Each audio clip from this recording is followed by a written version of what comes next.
Mr. Alex Yam.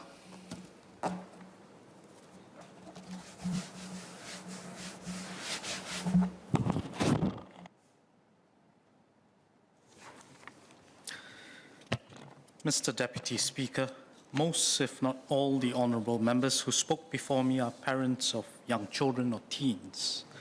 I have 4 precocious young children of my own. Jocelyn and I, like many parents, sometimes relent and allow tablets and smartphones to be their temporary guardians, a salve for those moments that you just need a quick break from parenting. Yet, truth be told, our fussing and anxiety over them continue even while they quieten down for their much enjoyed screen time. As parents, these thoughts do course through our minds. Are they playing games that are too violent? What questionable videos are they accessing, perhaps involuntarily?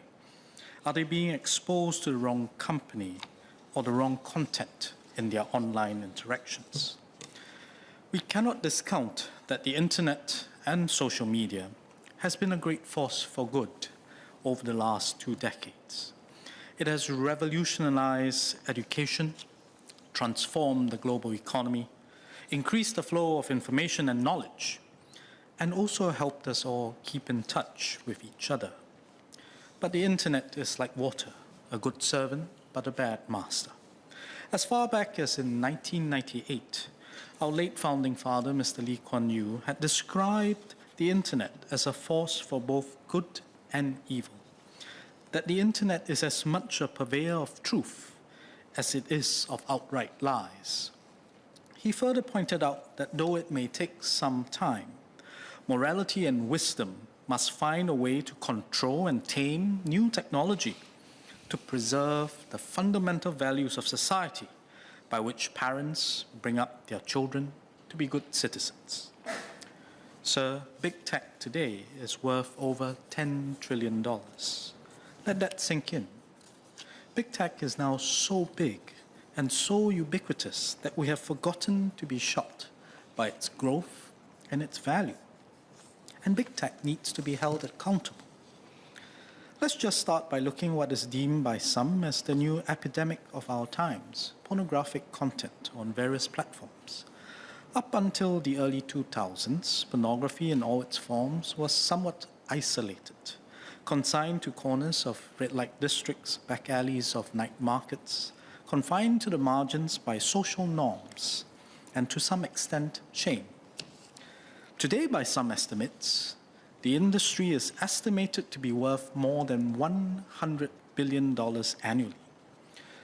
While statistics are hard to come by, some researchers indicate that it comprises 1/4 of daily search engine requests, and 7 in 10 children are inadvertently exposed to such materials daily. I am glad that this bill makes it clear that such content should not be exposed to our children, and child sexual exploitation in all its various forms on all platforms will be tackled aggressively. But I also believe it still does not go far enough to curb the risk to children through other content. The safeguards proposed in this bill require algorithms to be adjusted to prevent any content detrimental to the physical or mental well-being of children, and to also include automatic parental tools. But these, as other members have pointed out, can be easily circumvented. I do agree that for some, age verification dwells into the realm of privacy, but I think it is the only sure way and needed way for content to become age-sensitive for the end user. Over the last 2 years, we've lived through the crisis of a generation. The pandemic has forced us to make uncomfortable decisions at times, but yet, for the sake of public health, some small sacrifices have had to be made. It has all turned out to be better. We can now freely debate various issues in this hallowed chamber without restrictions because we collectively took the sensible course of action. But the lessons of COVID misinformation must not be forgotten. how easily in a crisis public safety can be compromised through fake news, quack treatments, and bogus remedies. If we had allowed misinformation to run rampant, 1,000 more could have died. From COVID conspiracy theorists to vaccine deniers, we could all be in a vastly different situation today if we did not take rational, science-based, evidential approach. Some of you might be aware, I, for one, was badly affected by a booster shot, enough to put me in hospital, with still some lasting after effects, perhaps for the long term. Yet, despite being amongst a very small minority unfortunate enough to suffer a severe reaction, I believe my decision to be vaccinated was firmly informed by science and evidence, rather than to be hoodwinked by online hocus pocus. We all saw how it could have been vastly different in other countries. Even locally, we have examples. The elderly lady taken violently ill and hospitalized because her circle of friends convinced her through mutually shared online fakery that deworming drugs was a miracle drug against COVID-19. And these are just a small sliver of the massive deluge of misinformation online on COVID-19 that have flooded all countries and could have compromised not just individual health, but the entire community and the safety of various countries. As such, I do wonder if the ministry has enough manpower to ensure that such egregious content can be expeditiously removed before further harm can be done. The current proposed bill does not stipulate a timeline, as many other members have pointed out.